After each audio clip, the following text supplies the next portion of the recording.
आज हम फिर से एक इम्पॉर्टेंट विषय में बात करेंगे। एक पेनफुल कंडीशन जो कि फेस में होता है और सर पे होता है। इस कंडीशन का नाम है ट्राइजेमिनल न्यूरैल्जिया। ट्राइजेमिनल न्यूरैल्जिया में क्या होता है, कैसे होता है, क्या इलाज है इसका, हम इसके बारे में आज बात करेंगे। तो ट्राइजेमिनल न्यूरैल्जिया में मरीज कैसे कंप्लेन लेके आते हैं।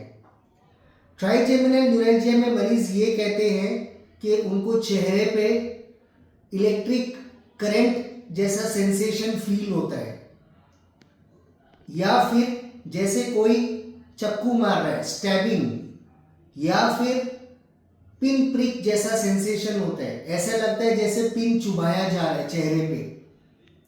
इस तरीके की पेनफुल कंडीशन है। दर्द एक पर्टिकुलर जगह पे स्टार्ट होता है, चाहे वो चेहरे का नीचा वाला हिस्सा हो, चाहे बीच का हिस्सा हो, चाहे ऊपर वाला हिस्सा हो। और जब दर्द स्टार्ट होता है, वो दर्द स्टार्ट होने के बाद पूरे हेड में स्प्रेड हो जाता है, तो मरीज हेडेक की कंप्लेन भी करते हैं। तो ट्राइजेमिनल न्यूरैल्जिया कैसे होता है। बेसिकली हमारे जो क्रेनियल नर्व्स है, जो हमारे नस है ब्रेन के, वो 12 नर्व्स होते हैं। उसमें इस जो पहला 5वां नर्व है उसको हम ट्राइजेमिनल नर्व बोलते हैं। वो ट्राइजेमिनल नर्व हमारे फेस से सेंसेशन कैरी करके ब्रेन में जाते हैं। तो जैसे आप देख सकते हैं, ट्राई मतलब 3, तो जो हमारा 5th क्रेनियल नर्व है, जो 5वां नर्व है, उसके 3 जो ब्रांचेस है, वो ये 3 ब्रांचेस है जो इस तरीके से जाते हैं। इसको हम बोलते हैं ऑफ्थेल्मिक ब्रांच, ये वाला ऑफ्थेल्मिक ब्रांच। बीच वाला जो होता है उसको हम बोलते हैं मैक्सिलरी ब्रांच, ये हमारा मैक्सिलरी ब्रांच है। और जो तीसरा वाला है वो हमारा मैंडिबुलर ब्रांच है। तो ये 3 ब्रांच होते हैं ट्राइजेमिनल नर्व के, जो कि हमारे फेस से सेंसेशन लेके ब्रेन तक जाते हैं। अब ट्राइजेमिनल न्यूरैल्जिया क्यों होता है।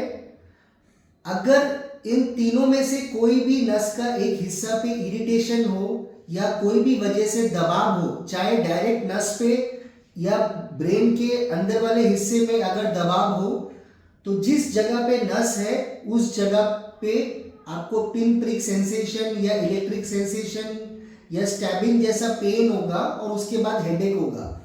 सपोज आपकी बीच वाली नस दब रही है कहीं पर भी, तो आपको इस जगह पे दर्द होगा। आप देखिए, अगर ऊपर वाले नस पे इरिटेशन होती है, तो आपका ये हिस्सा पे इलेक्ट्रिक करंट जैसा सेंसेशन रहेगा, राइट। और यहां से शुरू होगा, उसके बाद पूरा हेडेक होगा, one sided. Usually one sided headache होता है इन ऐसे ग्रुप ऑफ मरीजों में। अगर बीच वाला हिस्सा होगा तो दर्द इस इतने जगह पे आपका दर्द रहेगा। ये देखिए, इस जगह पे ऐसे डिस्ट्रीब्यूशन रहेगा दर्द का। और अगर तीसरा नर्व इन्वॉल्व है, नीचे वाला नस, तो इस तरीके का डिस्ट्रीब्यूशन रहेगा। दर्द इस जगह पे करंट सेंसेशन जैसा लगेगा, और वो फिर हेडेक में कन्वर्ट हो जाएगा। तो ट्राइजेमिनल न्यूरैल्जिया क्यों होता है, इसके बहुत सारे कारण हैं।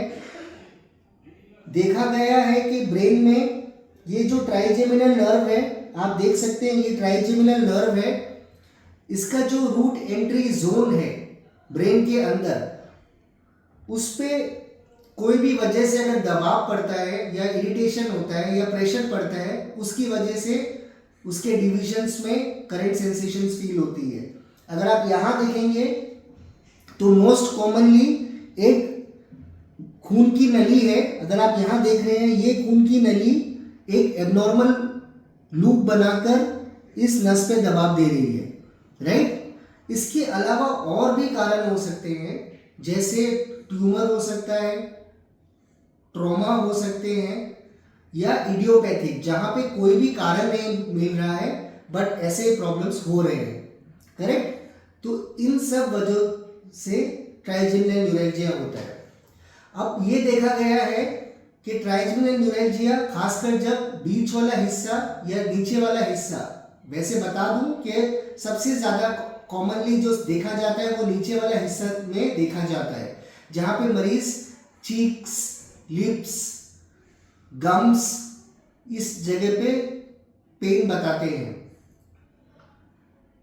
और ये बहुत कॉमनली देखा गया है कि मरीज आके हमें हिस्ट्री देते हैं कि हम बहुत दर्द होता है, जब भी कुछ खाते हैं बहुत दर्द होता है।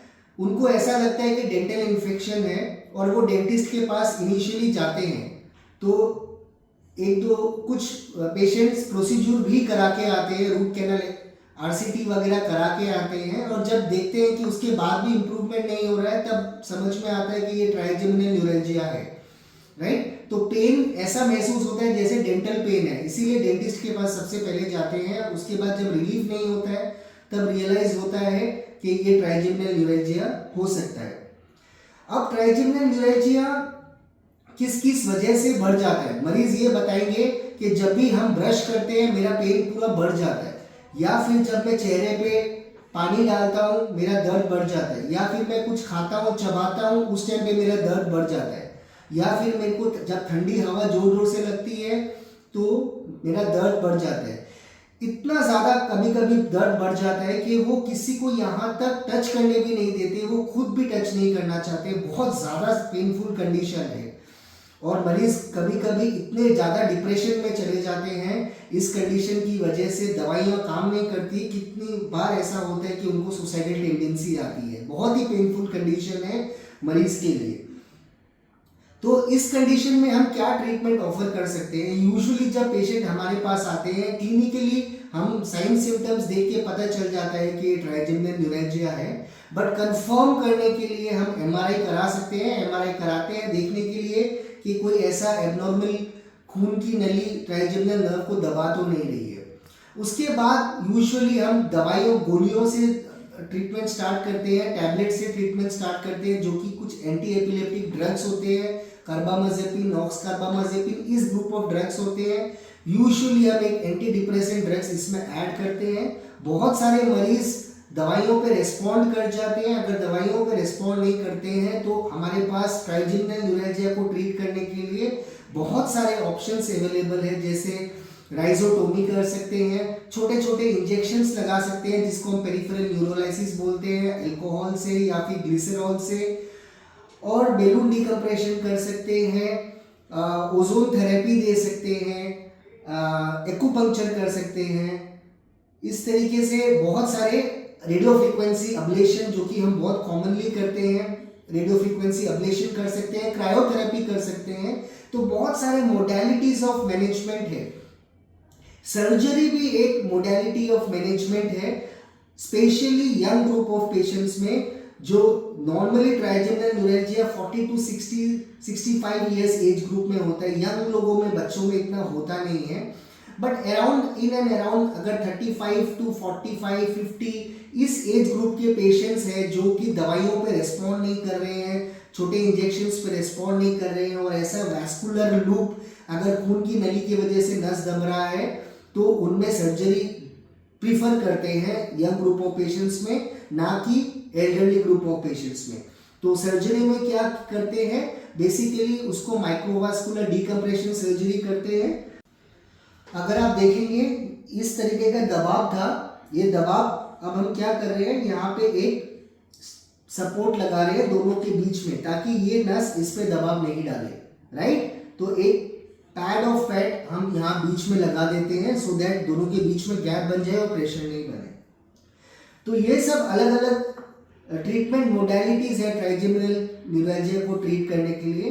याद रखिएगा ट्राइजेमिनल न्यूरैल्जिया फेशियल पेन है, फेस से स्टार्ट होता है, एंड हेडेक वन साइड होता है। यूजुअली हेडेक वन साइडेड होता है, बट कुछ गिने चुने लोगों में हेडेक दोनों साइड हो सकता है, but predominantly headache one side होता है। यूजुअली डिवीजन अगर पहले बीच वाले हिस्से में है तो हो सकता है वो तीसरे वाले हिस्से में भी जा सकता है, या ऊपर वाले हिस्से में भी जा सकता है। कभी कभी दोनों हिस्से भी इन्वॉल्व हो सकते हैं, तो उसमें ये भी इन्वॉल्व है, ये भी इन्वॉल्व है, तो दो हिस्से भी एक साथ इन्वॉल्व हो सकते हैं, और उसका प्रोग्नोसिस या कंडीशन और भी पेनफुल हो जाता है। तो याद रखिए, अगर इस तरीका का इलेक्ट्रिक सेंसेशन आपको ब्रश के टाइम पे, शेविंग के टाइम पे, मुंह धोने के टाइम पे, चेहरे धोने के टाइम पे, हवा लगने के टाइम पे अगर इलेक्ट्रिक सेंसेशन आ रही है आपको और आप चबा नहीं पा रहे हैं, दर्द हो रहा है, तो ये एक ट्राइजेमिनल न्यूरेल्जिया वाला कंडीशन हो सकता है। इतनी जानकारी के लिए, ये वीडियो देखने के लिए बहुत बहुत धन्यवाद। हम फिर आएंगे कुछ अलग जानकारियों के साथ। बहुत बहुत धन्यवाद। Thank you so much.